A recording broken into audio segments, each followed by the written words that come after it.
Everyone, आज हम करेंगे case study question from the topic matrices and determinants. तो पहले स्टेटमेंट को रीड करते हैं। Gautam buys 5 pens, 3 bags and 1 instrument box and pays a sum of rupees 160. From the same shop, Vikram buys 2 pens, 1 bag and 3 instrument boxes and pays a sum of rupees 190. Also, Ankur buys 1 pen, 2 bags and 4 instrument boxes and pays a sum of rupees 250. Based on the above information, answer the following questions. First part, convert the given above situations into a matrix equation of the form AX is equal to B. तो सबसे पहले हमें क्या करना पड़ेगा भाई, पहले एक जो आइटम है उसकी एक एक की कॉस्ट हमें सपोज करनी पड़ेगी। तो हम यहाँ से करते हैं, लेट कॉस्ट ऑफ 1 पेन। पहली आइटम क्या थी, पेन। तो मान लेते हैं कि एक पेन की कीमत है X रुपीज़। इसी तरह से नेक्स्ट आइटम है बैग। तो एक बैग की कीमत हम मान लेते हैं Y रुपीज़। तीसरी आइटम है इंस्ट्रूमेंट बॉक्स, उसकी कीमत हम मान लेते हैं, एक इंस्ट्रूमेंट बॉक्स की कीमत है Z रुपीज़। तो अब यूनिटरी लगा के जल्दी से ये लिख लेते हैं, क्योंकि गौतम ने क्या परचेज़ किया, 5 पेन्स, 3 बैग्स और एक इंस्ट्रूमेंट बॉक्स।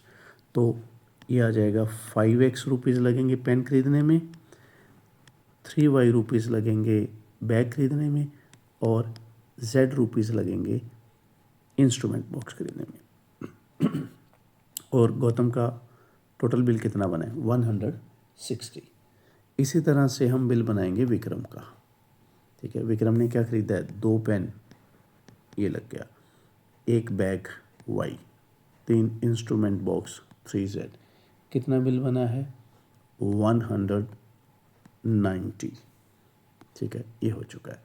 अंकुर ने क्या खरीदा भी, एक पेन मतलब 1X, 2 bags 2Y, 4 instrument box 4Z। कितना बिल बना अंकुर का, 250। ये बन गई हमारी इक्वेशंस। अब हम इनको लिखते हैं मैट्रिसेस में। ठीक है, तो अब मैं कोफिशिएंट उठाऊंगा, X का कोफिशिएंट, Y का कोफिशिएंट, Z का कोफिशिएंट, फिर X का कोफिशिएंट, Y का कोफिशिएंट, Z का कोफिशिएंट। तो ये मैंने कोफिशिएंट्स उठा लिए और ये बना लिया एक A मैट्रिक्स। ठीक है, कैपिटल X मैट्रिक्स बनता है वेरिएबल से और उसको लिखना पड़ता है हमें कॉलम वाइज। B मैट्रिक्स बनता है जो राइट हैंड साइड पे हमारे कांस्टेंट्स हैं, 160, 190 और 250। ठीक है, अब इनको मैं ऐसे लिखूंगा क्योंकि ये बोला गया, देखिए इस तरह से लिखिए। ठीक है, फिर हमारा ये वाला एंड हो जाएगा फर्स्ट पार्ट का। चलो मैं इस स्टाइल में लिख देता हूँ, 531 213 124। इसके बगल में लिखूंगा मैं कैपिटल X मैट्रिक्स जो है वो है XYZ, और B मैट्रिक्स लिखूंगा 160 190 250। चलिए, अब ये हमारा फर्स्ट पार्ट हो चुका है। अब करते हैं second part, find determinant of A। चलिए, यहाँ पे मैं फर्स्ट रो से एक्सपेंड करूँगा, प्लस माइनस प्लस।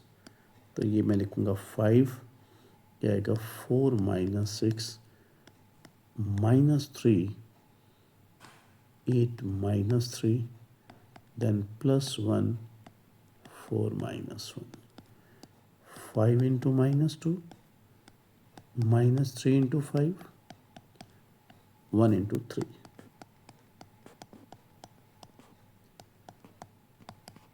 ये आ गया -22। ठीक है भाई, तो हमारा सेकेंड पार्ट भी डन हो चुका है। अब A इनवर्स है, तो A इनवर्स जो है वो निकालना है हमने थर्ड पार्ट में। A इनवर्स का फॉर्मूला लिखता हूँ पहले मैं। तो ये है adjoint of A upon determinant of A। तो इसका मतलब हमें एडजॉइंट पहले निकालना पड़ेगा। तो एडजॉइंट के लिए क्या करेंगे, हम कोफैक्टर्स लिखेंगे फिर उसका ट्रांसपोज करेंगे, ठीक है। तो ए मैट्रिक्स के मैं कोफैक्टर लिखने वाला हूँ, ठीक है। तो ये कोफैक्टर्स तो है सभी बच्चों को निकालने आते हैं, तो मैं लिखूँगा, तो आप चेक करना खुद करके इसके साथ। तो पहला कोफैक्टर है 4 - 6 - 2, फिर यहाँ पे है -5, फिर आएगा 3 -10 19 -7 8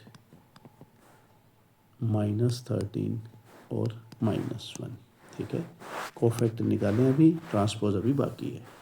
तो इसको मैं कॉलम वाइज लिखूँगा, तो ये आ जाएगा, फर्स्ट रो का मैंने बना दिया फर्स्ट कॉलम, सेकंड रो का मैंने बना दिया सेकंड कॉलम, ये थर्ड रो का मैंने बना दिया थर्ड कॉलम। अब इसको एक बार चेक कर लेते हैं कि कोई एरर छूट ना जाए, ठीक है। चलिए यहाँ पे सही है अभी। अब ए इनवर्स का फॉर्मूला हमने यहाँ लिखा था, तो 1 / डिटर्मिनेंट, डिटर्मिनेंट क्या है -22,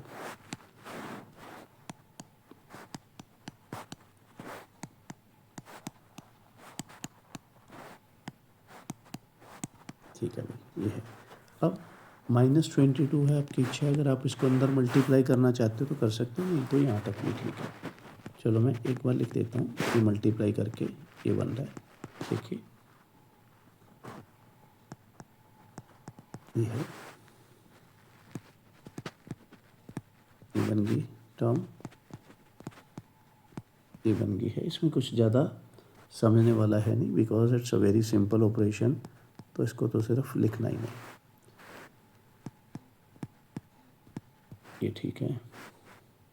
देन 7/22, ये भी सही है, और 1/22।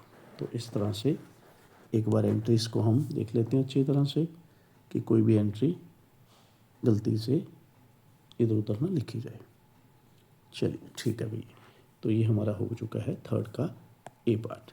अब करते हैं ये वाला पार्ट, थर्ड का बी पार्ट। इसको मैं ऐसे करता हूँ, कैटेगराइज कर देता हूँ कि भाई ये ए है, कि जब आप पीडीएफ से देखोगे तो आपको थोड़ा समझ आ जाएगा कि थर्ड ए और थर्ड बी दो तरह के पार्ट हैं, ठीक है ना।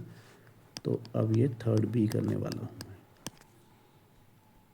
चलिए, इसमें क्या बोला है, A² - 5A निकालने के लिए, तो मैं लिख लेता हूँ कि what I have to find a, ठीक है जी। तो अभी पहले मैं बनाऊंगा A², A² मतलब ए को ए से मल्टीप्लाई करके। ए मैट्रिक्स हमारा क्या था, 5 3 1 2 1 3 1 2 4, 5 3 1 2 1 3 1 2 4। अब इसको जल्दी से कर लेते हैं मल्टीप्लाई। मैं मल्टीप्लाई करूँगा, एंट्रीज लिखूँगा, आप धीरे धीरे चेक करना कि क्या हो रहा है। 25 6 31 और 1 32, 15 3 18 और 2 20, ठीक है। इसी तरह से 18 आ गया यहाँ पे 15 है, 13 आ गया, 17, देन अगेन 13, फिर 13 और ये 23, ठीक है। क्योंकि ये बहुत ज़्यादा बड़ा काम 12th के बच्चे के लिए नहीं होता, तो यहाँ पे अननेसेसरली टाइम वेस्ट करने की ज़रूरत नहीं है। हम आते हैं आगे, A² - 5A।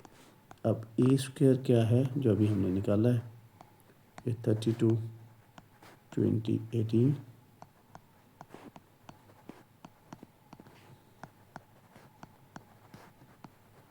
ठीक है भाई। अब इसमें से माइनस क्या कर रहा हूँ मैं, 5 टाइम्स से, मैं अभी 5 टाइम्स कर रहा हूँ, ठीक है। इसको ए को 5 टाइम्स कर रहा हूँ।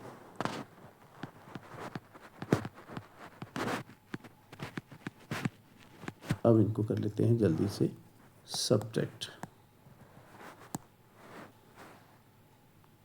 7 आएगा यहाँ पे, ये 5 है, ये 13 है, यहाँ पे क्या आएगा 5 देन 8 एंड 2, सही है। इसके बाद 8 3 और 3, ठीक है भाई। 7 5 13 5 8 2 8 3 3, तो भाई ये हमारा केस स्टडी यहाँ पे ख़त्म होता है। ठीक है, तो इसी प्लेलिस्ट में हम पहुँच चुके हैं। देखिए क्वेश्चन नंबर 47 पर पहुँच चुके हैं। तो इसमें सारे बेस जो बोर्ड के क्वेश्चंस हैं वो इसी प्लेलिस्ट में मिलेंगे, केस स्टडी का खजाना में।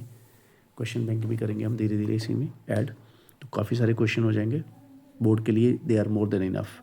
और फिर भी अगर आप दूसरी प्लेलिस्ट में जाओगे तो उसमें आपको मिल जाएंगे fresh and new case studies जो चैप्टर वाइज हैं। आप उनको देख सकते हो कि किस तरह से नेक्स्ट कमिंग एग्ज़ाम में क्वेश्चन क्रिएट हो सकते हैं, कैसे पूछे जा सकते हैं। ठीक है, आपको समझ आ रही होगी सारी बात जो मैं कन्वे करना चाहता हूँ आपको। ठीक है, एक एक चीज़, एक एक स्टेप मैं ट्राई करता हूँ कि बढ़िया तरीके से आपको सर्व किया जाए। तो इसलिए ज़्यादा से ज़्यादा आप लाइक करें, शेयर करें, कमेंट करें, कोई कन्फ्यूज़न है उसको कमेंट में लिखें, और ज़्यादा से ज़्यादा सब्सक्राइब करें। तो जल्दी मिलते हैं नेक्स्ट केस स्टडी में। Bye bye, take care.